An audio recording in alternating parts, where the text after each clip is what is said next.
بلکہ ایک حدیث میں آتا ہے اذا صبح بالصلاۃ فتحت ابواب السماء واستجیبت دعا، جب اقامت ہوتی ہے تو اللہ آسمان کے دروازے کھول دیتا ہے، اور یہ جو اقامت کا وقت ہوتا ہے اس وقت جو دعا مانگو اللہ وہ دعا پوری فرما دیتا ہے۔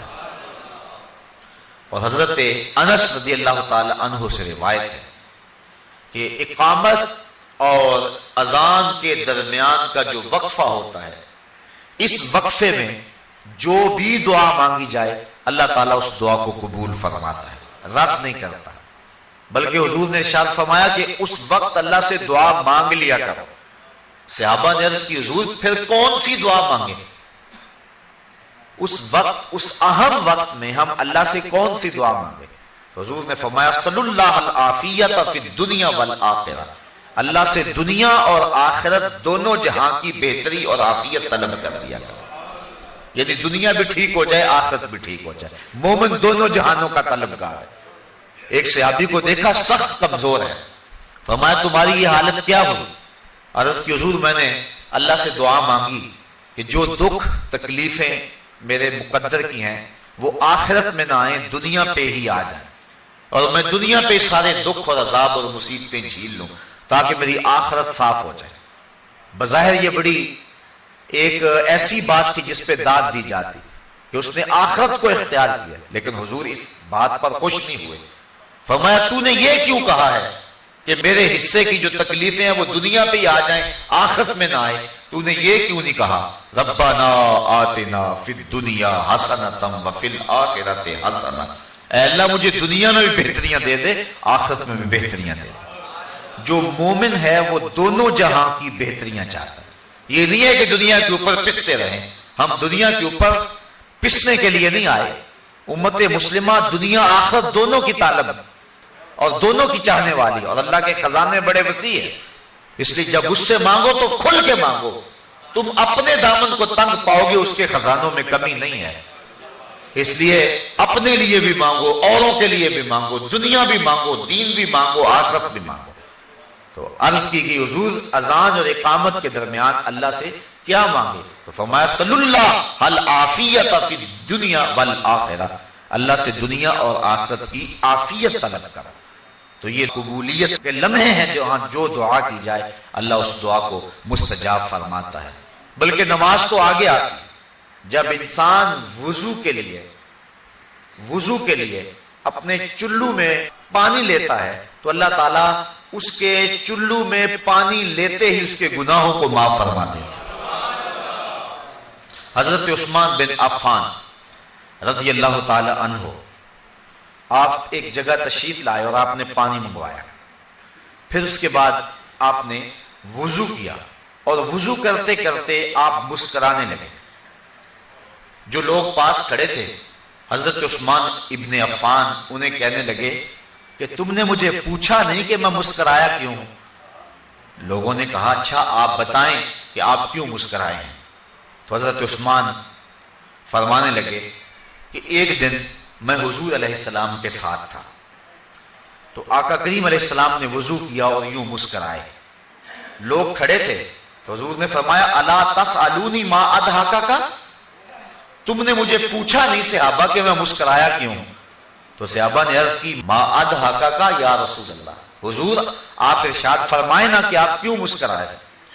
تو حضور نے ارشاد فرمایا ان العبد اذا دعا بوضوء فغسل وجهه حط اللہ عنہ کل خطیۃ اصابها بوجهه واذا غسل ذراعیه کان كذلك واذا طہر قدمیه کان كذلك۔ فرمایا جب کوئی شخص وضو کے لیے پانی منگواتا ہے اور پانی منگوا کے اپنے چہرے کو دھوتا ہے، اللہ ہر خطا کو چہرے سے دور کر دیتا ہے، اور اسی طرح جب وہ اپنے بازو دھوتا ہے تو ہاتھوں کے سارے گناہ اللہ تعالیٰ دھو ڈالتا ہے، اور اسی طرح جب وہ اپنے پاؤں کو دھوتا ہے تو اللہ تعالیٰ جل شانہ پاؤں کے سارے گناہوں کو دھو ڈالتا ہے۔ نماز کا فضل و شرف اور اس کی فضیلت وہ تو مسلمہ ہے، نماز سے پہلے جو عمل ہے اللہ اس کی برکتوں سے گناہ گار کو جہنم کی آگ سے آزادی بخشتا ہے۔ بلکہ جس جگہ پر نماز پڑھنی ہے اگر اس جگہ کو کوئی شخص اس کی صفائی ستھرائی کرے. ایک حدیث کے اندر لفظ ہے کہ اخراج القمامات منہا مہور الحور العین، جو شخص مسجد سے کوئی تکلیف دہ چیز، کوڑا کرکٹ یا کوئی گندگی وہاں سے نکال کر کے باہر پھینکے، تو حضور نے فرمایا یہ موٹی آنکھ والی حوروں کا حق مہر ہے. یہ جو مسجد کی صفائی کرتے ہیں، علماء نے لکھا ہے کہ مسجد صاف کرنے سے دل صاف ہوتا ہے. جو شخص مسجد صاف کرے اس کا دل پاک اور ستھرا ہو جاتا ہے. اور یہ مسجد سے جو آپ کوڑا کرکٹ نکال کے باہر پھینکتے ہیں، یہ جنتی حور کا مہر ہے جو آپ ادا کر رہے ہیں. اللہ اکبر. بلکہ حضور علیہ السلام نے ارشاد فرمایا من بنا للہ مسجدا، جس نے اللہ کے لیے مسجد بنائی، کس لیے یذکر فیہ، تاکہ اس مسجد میں اللہ کا ذکر ہو. فرمایا بنى اللہ لہ بیتا فی الجنہ، اللہ اس کے لیے جنت میں گھر بنا دیتا. اور ایک روایت میں ہے کہ جس نے تتر کے گھونسلے کے برابر، یعنی حجم میں تھوڑی جگہ پر مسجد بنائی. علماء نے یہ لکھا ہے، یہ نہ کہو فلاں مسجد چھوٹی ہے یا فلاں مسجد بڑی ہے، یہ نہ کہو، کیونکہ کوئی بھی اللہ کا گھر چھوٹا نہیں ہے، سارے بڑے ہیں. یہ کہو فلاں میں نمازی زیادہ آتے ہیں، فلاں میں نمازی تھوڑے آتے ہیں، نمازیوں کی گنجائش کم ہے فلاں میں، اور فلاں میں جو ہے وہ نمازیوں کی گنجائش زیادہ ہے، یہ کہو. بعض ہم عموماً ہمارے ہاں روزمرہ یہی ہے، ہم کہتے ہیں وہ چھوٹی سی مسجد. چھوٹی نہیں کہنا چاہیے مسجد کو.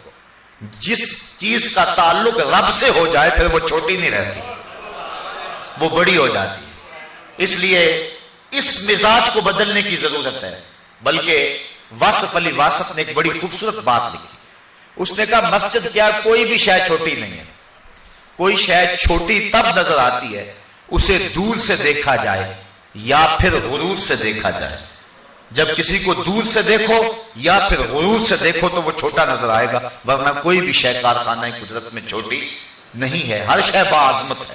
تو بالخصوص جس چیز کی نسبت جو ہے وہ اللہ جل شانہ اس کے رسول کریم سے ہو جائے وہ چیز چھوٹی نہیں ہو سکتی ہے. یہ کہو گنجائش اس میں تھوڑی ہے نماز میں. حضور نے حضرت عباس بن عبد المطلب رضی اللہ تعالی عنہ، حضور کے رشتے میں چچا لگتے ہیں، ان سے پوچھا کہ چچا آپ بڑے ہیں یا میں بڑا ہوں؟ تو انہوں نے جواب عرض کی حضور سال میں نے زیادہ گزارے ہیں، بڑے آپ ہی ہیں. یہ نہیں کہا کہ میں بڑا ہوں، کہا سال میں نے زیادہ گزارے ہیں لیکن بڑے آپ ہی ہیں.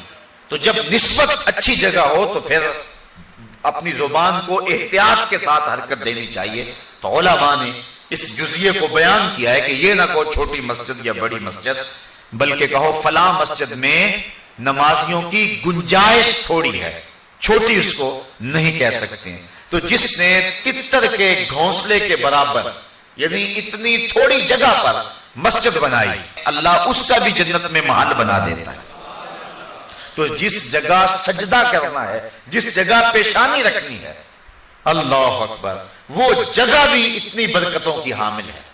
بلکہ فرمایا کہ خیر الاماکن، بہترین جگہیں روئے زمین پہ ہیں تو وہ مسجدیں ہیں، اور بدترین جگہیں اگر روئے زمین پہ ہیں تو وہ اسواق یعنی بازار ہیں. حکم ہے مسجد میں جلدی جاؤ اور دیر سے آؤ، بازار میں دیر سے جاؤ اور جلدی واپس آؤ. گو ہمارا انداز اس سے مختلف ہے، لیکن حکم یہی ہے کہ مسجد میں جلدی جاؤ، دیر سے واپس پلٹو. بلکہ ایک حدیث میں آتا ہے جس نے نماز فجر مسجد میں پڑھی اور پھر وہ ذکر و اذکار میں لگا رہا، بیٹھا رہا حتیٰ کہ سورج طلوع ہو گیا، اور پھر اس نے 2 رکعت پڑھے جس کو صلاۃ الاشراق کہتے ہیں، تو فرمایا اس کو مقبول حج اور عمرے کا اللہ ثواب عطا فرماتا. اللہ اکبر. تو یہ برکتیں ہیں اللہ کے پاک گھر کی جہاں نماز ادا ہونی ہے. باقی رہی بات نماز کی، اس کی کیا فضیلت ہے، تو آئیے حضرت نبی رحمت صلی اللہ علیہ وسلم کا ایک فرمان جس کو امام بخاری نے حضرت ابو ہریرہ رضی اللہ تعالی عنہ سے نقل کیا ہے. صحابہ سے مخاطب ہو کے کہا ارائیتم لو ان نہرا بباب احدکم یغتسل کل یوم 5 ما تقول ذلك یبکی من درنہ قالوا لا یبکی من درنہ شیئا قال فذلك مثل الصلوات الخمس یمحو اللہ بہ الخطایا. فرمایا صحابہ ایک بات تو بتاؤ اگر کسی شخص کے دروازے کے سامنے سے کوئی نہر گزرتی ہو اور وہ دن میں 5 مرتبہ اس نہر میں غسل کرے، مجھے بتاؤ کیا اس کے بدن پر کوئی میل کچیل باقی رہے گی؟ صحابہ نے عرض کی حضور اس کے بدن پر کوئی میل باقی نہیں رہے گی۔ فرمایا یہی 5 نمازوں کی مثال ہے۔ جو شخص پنجگانہ نماز پڑھتا ہے اس کے بدن پر گناہوں کا کوئی میل باقی نہیں رہتا۔ اللہ تعالیٰ گناہوں کو دھو دیتا ہے جس شخص نے پنجگانہ نماز کا مزاج بنا لیا۔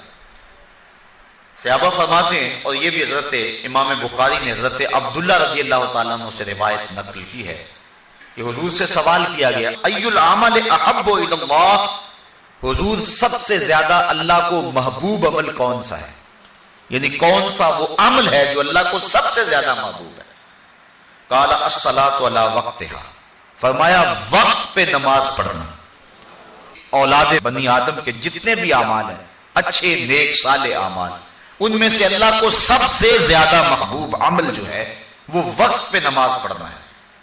ثم ایو، صحابہ نے عرض کی حضور پھر اس کے بعد؟ قال ثم بر الوالدین، پھر والدین کے ساتھ حسن سلوک کرنا۔ نماز کے بعد سب سے زیادہ اہمیت والدین کے ساتھ حسن سلوک کی ہے۔ آج کل من جملہ قباحتوں میں یہ قباحت بہت زیادہ پائی جا رہی ہے کہ لوگ اپنے والدین کی تعظیم نہیں کرتے، ان کی تذلیل کرتے ہیں۔ حضور نبی رحمت صلی اللہ علیہ وسلم کی خدمت میں ایک شخص حاضر ہوا اور اس نے عرض کی کہ حضور میرا بیٹا اپنی چیزوں کو مجھے ہاتھ نہیں لگانے دیتا۔ تو حضور علیہ السلام نے اس کے بیٹے کو بلایا، پوچھا، اس نے عرض کی حضور اس کو پتہ نہیں ہے تو یہ میری چیزیں خراب کر دیتا ہے۔ امام طبرانی نے موجب میں یہ روایت بیان کی، حضور کی آنکھوں میں آنسو آ گئے اور حضور فرمایا ایک وقت وہ تھا کہ اس کی چیزیں تو خراب کرتا تھا، اس نے تو نہیں کہا تھا کہ یہ میری چیزیں خراب کرتا اور میں ہاتھ نہیں لگانے دوں گا۔ پھر حضور نے وہ تاریخ ساز جملہ ارشاد فرمایا، انت و مالک لابیک، فرمایا تو بھی اور تیرا مال بھی تیرے باپ کا ہے۔ یعنی باپ جس طرح چاہے تصرف کر سکتا ہے تو اس کو روک نہیں سکتا ہے۔ تو والدین کی نافرمانی اللہ کی رحمتوں سے انسان کو محروم کر دیتی ہے، اور والدین کی فرما برداری اللہ کی رحمتوں کا حقدار بناتی ہے۔ ایک حدیث میں آتا ہے کہ 4 اشخاص ایسے ہیں کہ جب قیامت کا دن ہوگا تو جنت میں جانے سے انہیں کوئی شے بھی رکاوٹ نہیں ہوگی۔ ایک وہ شخص کہ جس نے ایسی سچی توبہ کی کہ گناہ کی طرف پلٹنا اتنا مشکل ہے جس طرح تھن سے نکلا ہوا دودھ واپس جانا مشکل ہوتا ہے۔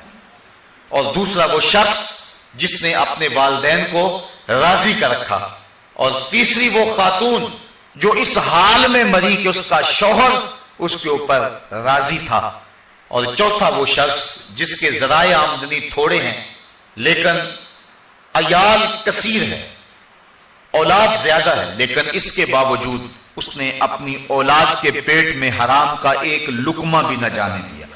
تو فرمایا کل قیامت کے دن کوئی چیز اس کو جنت میں جانے سے نہیں روک سکے گی۔ تو والدین کی فرما برداری کرنا یہ نماز کے بعد اہم فریضہ ہے۔ والدین مبتلا ہیں تکلیف میں اور بندہ کہتا ہے کہ میں جہاد پہ جاؤں، حضور نے اس کی حوصلہ شکنی فرمائی، اور وہ بخاری شریف کی روایت ہے۔ ایک شخص نے اذن جہاد طلب کیا تو فرمایا احی والدہ کا، کیا تیرے والدین زندہ ہیں؟ قال نعم، عرض کی ہاں حضور میرے والدین زندہ ہیں۔ قال ففیہما فجاہد، کہا جا ان کی خدمت کر، یہی تیرا جہاد ہے۔ والدین فالغ زدہ اور بیٹا تبلیغی چلا کاٹنے گیا ہو، اسلام تو اس کی حوصلہ افزائی نہیں کرتا۔ ماں باپ کو ضرورت ہو اور بیٹا پیر کی چوکھٹ پہ جا کے بیٹھا ہو، اسلام تو اس کی حوصلہ افزائی نہیں کرتا۔ ہمارے سامنے حضرت اویس کرنی کی مثال موجود ہے۔ حضور قمیص کے بٹن کھول کھول کے لمبے سانس لیا کرتے تھے اور فرماتے مجھے یمن سے یار کی خوشبو آتی ہے۔